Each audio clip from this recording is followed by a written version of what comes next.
There are a lot of characters in the Bible that are pretty famous and well known.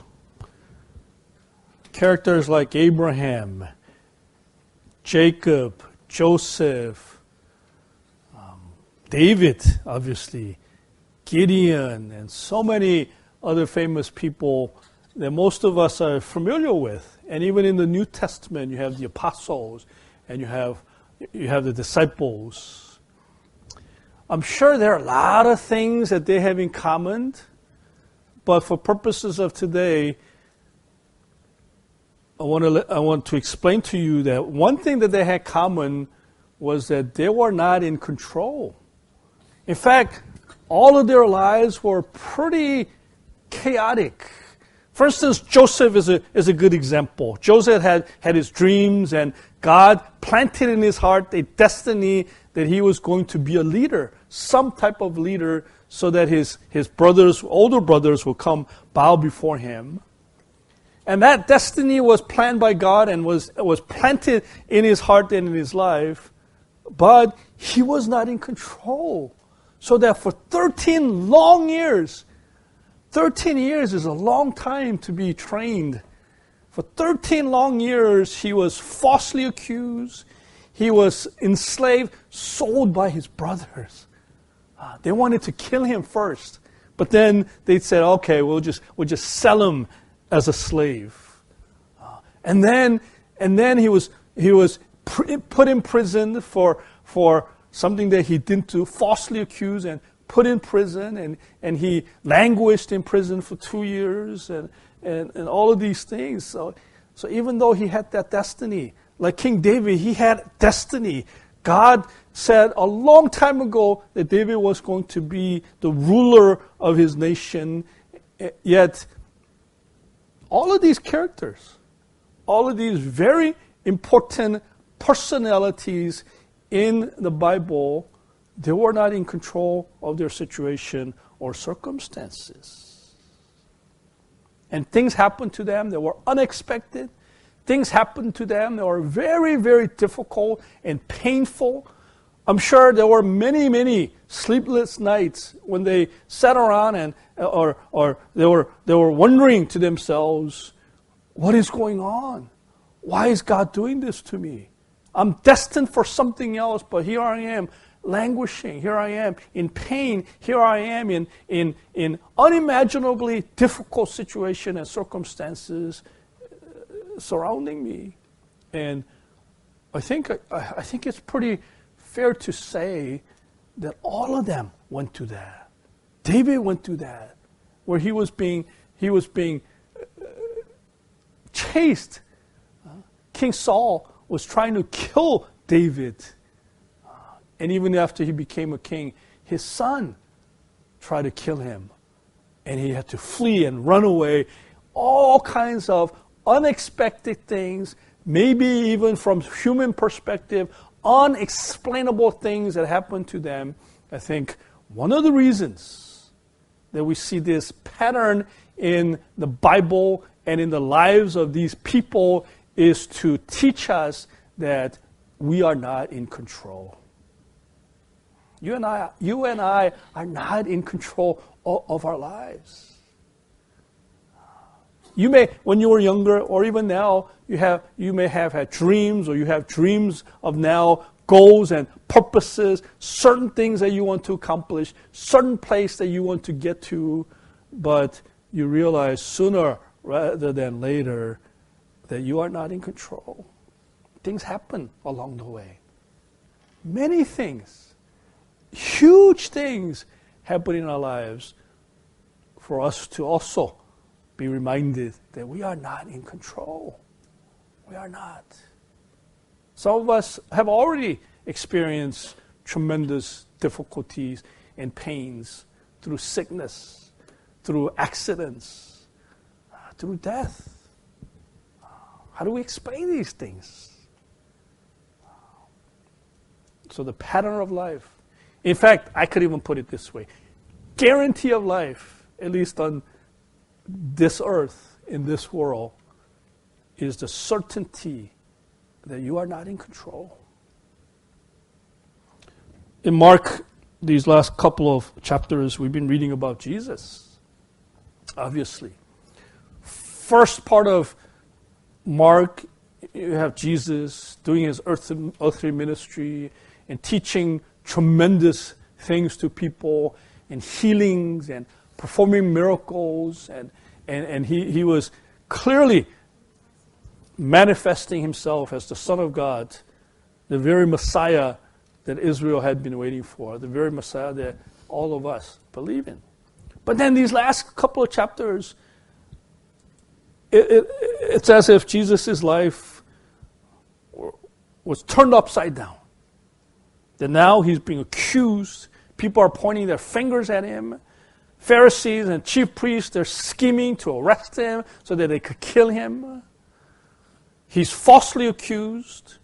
One of his 12 disciples betray him. He's arrested and he's condemned to die on the cross. What are we to make of that? It almost feels like it would be fair to say that even Jesus didn't have control over his life. That after a while, at the hands of his opponents and objectors, he lost control. So that he was being accused. He was being humiliated. People were spitting at him.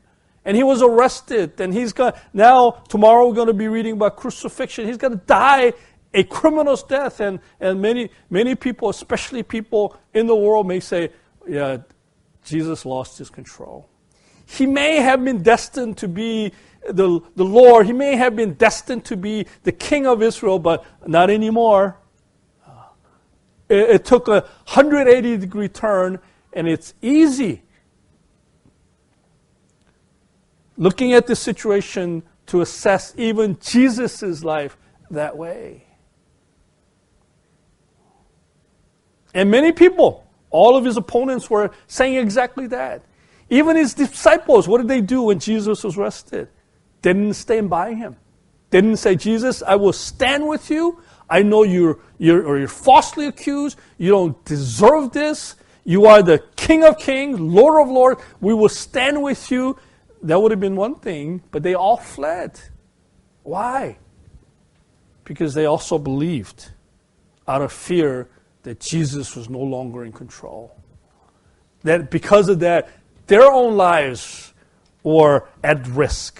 So they all fled. Peter denied Jesus 3 times and said, I don't know him. I don't know what you're talking about. I have nothing to do with him. Why? Because Peter also believed that Jesus was no longer in control. When Jesus was feeding the 5,000, 10,000, 12,000 people with a couple of pieces of bread and fish, they knew that Jesus was in control. Absolutely. Who could do such a thing? But when Jesus was arrested, and he was going this road of condemnation, they all gave up on him. Not just the disciples, but easier for those people who were watching. His accusers, his opponents, clearly said to themselves, high five, we got him. He's defeated. He's our victim now. This is the end of Jesus. He has lost control. He has given up all the authority, whatever authority Jesus thought that he had, it's all gone. It's reasonable to assess Jesus' situation like that. I don't know if you guys know this name, Albert Schweitzer. Does that sound familiar to anybody? It's pretty famous. You should probably. Daniel's a little older, so he's. Yeah. He wrote a book called A Quest for the Historical Jesus, and this is what he said about the apparent defeat of Jesus Christ. He said, there is silence all around. The Baptist appears and cries, repent, for the kingdom of heaven is at hand. Soon after that comes Jesus, and in the knowledge that he is the coming Son of Man, lays hold of the wheel of the world to set it moving on that last revolution, which is to bring all ordinary history to a close. But it refuses to turn. And Jesus throws himself upon it. Then it does turn and crushes him instead of bringing in the eschatological conditions. He has destroyed them. The real wheel rolls onward, and the mangled body of one immeasurably great man who was strong enough to think of himself as the spiritual ruler of mankind and to bend history to his purpose is hanging upon it still. That was his understanding and assessment. He acknowledged that Jesus came to save the world. But the very world that he wanted to save crushed him. That he couldn't overcome the evil of the world, the schemes of the enemy, and his opposition and opponents, and Jesus was crushed according to his assessment and analysis of what happened to Jesus, because Jesus went to the cross, and on it he died.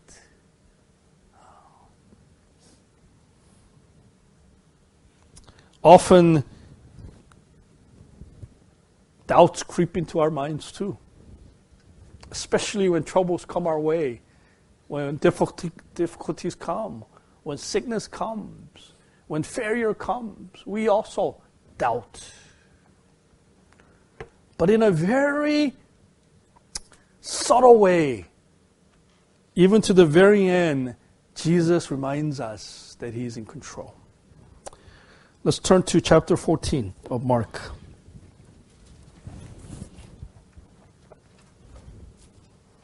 We're going to read verses 12 through 21 in our usual manner. I will read one verse and all of you read the same verse together. Mark chapter 14, beginning at verse 12. On the first day of the festival of unleavened bread, when, as was customary, they sacrificed the Passover lamb, his disciples asked him, "Where do you want us to go and prepare for you to eat the Passover meal?" Passover, your turn.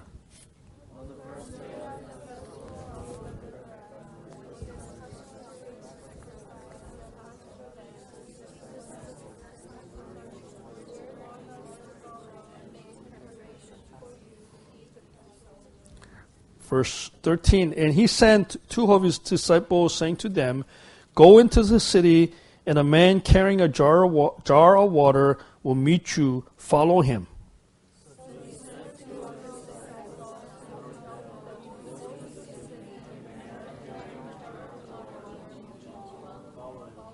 "14, and say to the owner of the house he enters, the teacher asks, 'Where is my guest room in which I may eat the Passover with my disciples?'"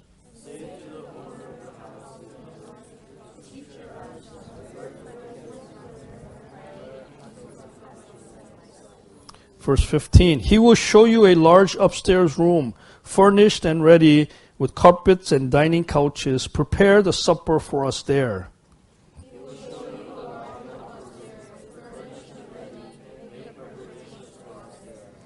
16, the disciples left and went to the city and found everything just as he had told them, and they prepared the Passover.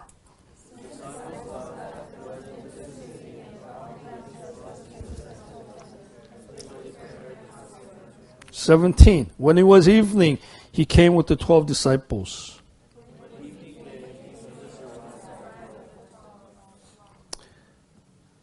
While they were reclining at the table, Jesus said, "I assure you and most solemnly say to you that one of you will betray me, one who is eating with me."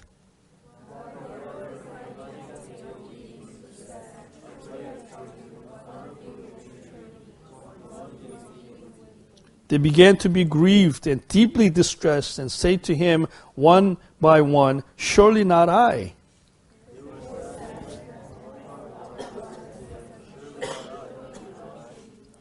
And he replied, "It is one of the 12 disciples, one who is dipping bread in the bowl with me."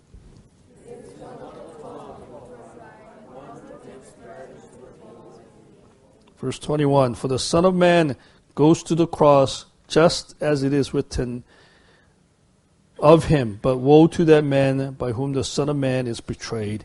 It would have been good for that man if he had not been born.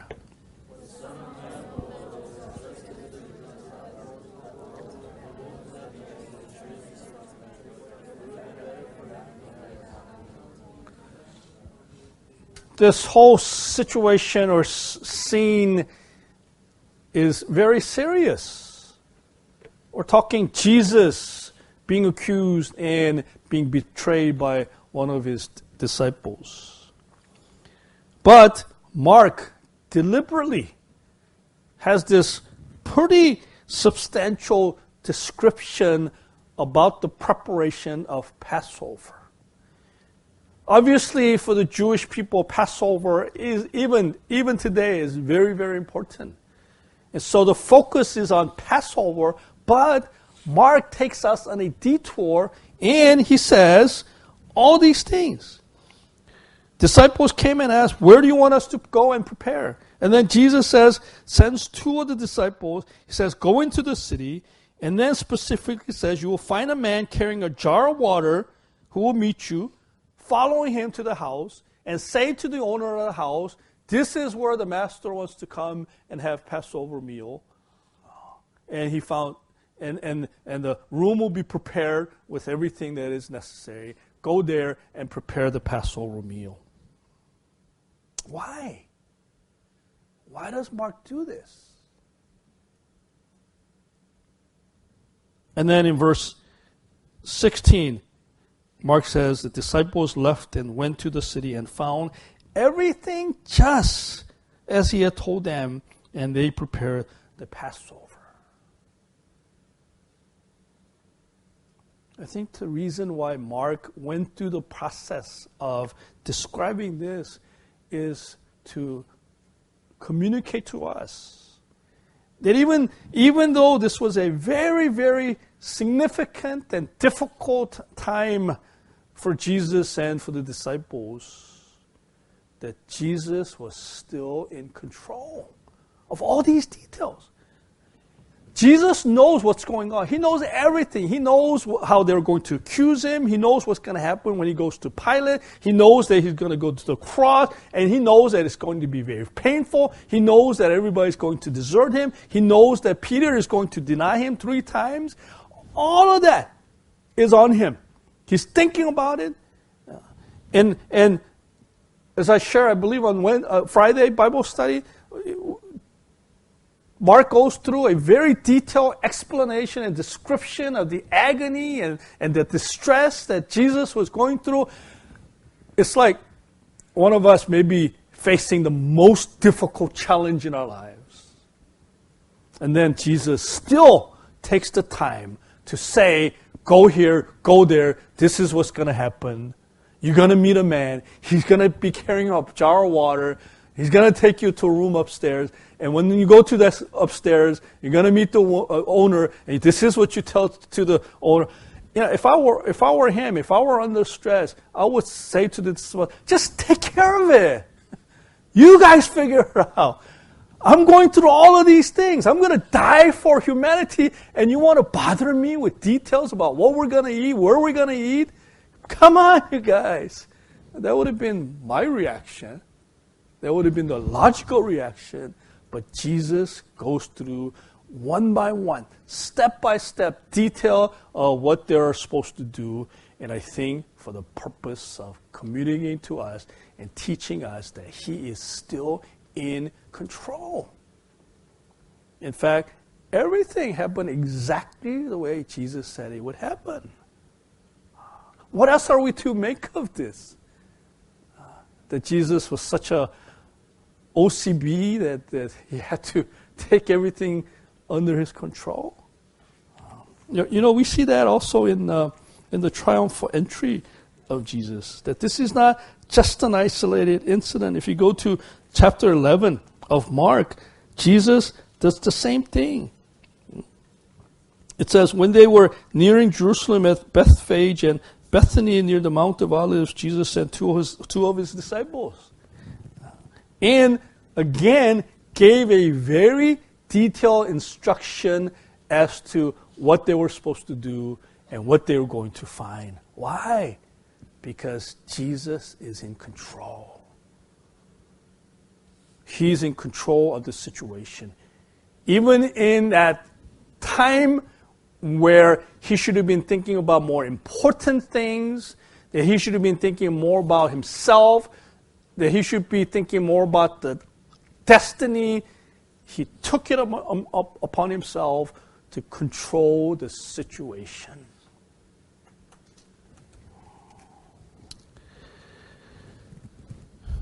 He knew what was happening, and he knew how devastating it was going to be for the disciples. They needed something to cling on to. And this was it. This was his demonstration. That they could remember back and say, wow, even under those set of circumstances, Jesus was still in control.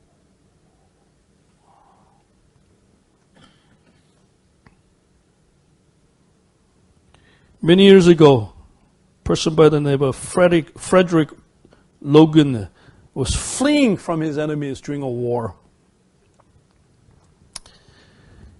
He was being hounded by the pursuers over hills and valleys, and there was no place to hide.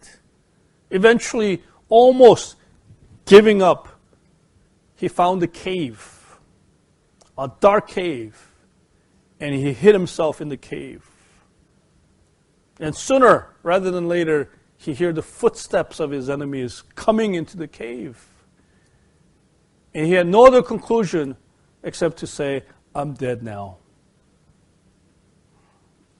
He hears them coming closer and closer to the cave with no hope of surviving. Too exhausted. Tired of running. And he's just resigned to dying. And then, at the top of the cave, he sees this spider. And he sees the spider begin to create a web. Is that what they do? Shoot a web? Psst, the web. Huh? And to his amazement, in a matter of a few minutes, the entry into the cave is covered by the web. And so the enemy soldiers come and they look at the web and they say, oh, he cannot be in there. So they leave. And he survives. And he comes to this beautiful conclusion. And I'm not really sure if it's true or not. Maybe he was a very poetic person. But he said this, he said, I have learned that where God is, even a spider web is like a wall, impenetrable wall. Where God is not, even what appears to be an impenetrable wall is no more than a spider's web. Understand that? Yeah, John, you don't understand that? You understand that, right? Isn't that beautiful? And I don't know if this was a true story or not. But he said, if God is there, even a spider web, which you could basically destroy with your breath. Not bad breath, but the power of breath. Even something that is fragile as that, if God is there, it is impenetrable. It could save your life. But if God is not there, however strong a wall may seem, it'll crumble like the walls of Jericho. Is this just a beautiful, poetic sounding statement? Or is this true? Because of who God is. And if it's true, is it something that we can rely on?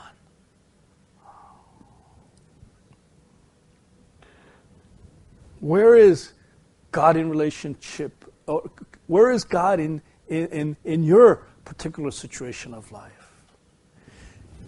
there's no doubt there isn't a whole lot that we could control in our lives. To any of us, something devastating can happen to us even today. We do not know. People get sick all the time. People fall into temptation all the time. Health, wealth, intellect, anything is at best unreliable, undependable. Yet where God is, even the most precarious circumstances of our lives can be as solid as anything, indestructible. Even if somebody is struck with cancer, if God is in that, it could be nothing. Where is God in relation to your life? Is He in control? You know what? He better be in control, because I am not in control. You are not in control. And so Paul, having learned this, is able to say, guys, I rejoice in my weaknesses. We hide our weaknesses. We hate our weaknesses. But Paul said, I rejoice in my weaknesses, because it is in my weaknesses that His strength is manifest. If I'm not weak, I don't need God's strength. Apostle Paul also said, you know, guys, all these things that you think are so valuable and desirable and spend so much time seeking after and desiring after, he says, they're nothing. They're no better than garbage compared to knowing who Jesus Christ and coming to know who you are in Jesus Christ.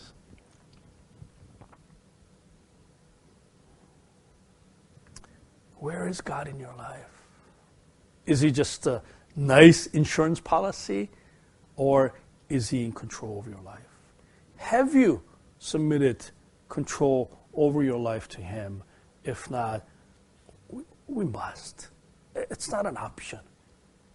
It's absolutely essential to avoid all the pitfalls, all the possibilities of harm and danger that is out there.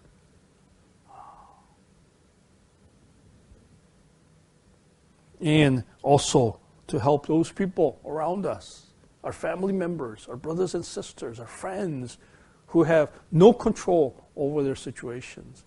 We want to help them to know that God is in control. Let's pray.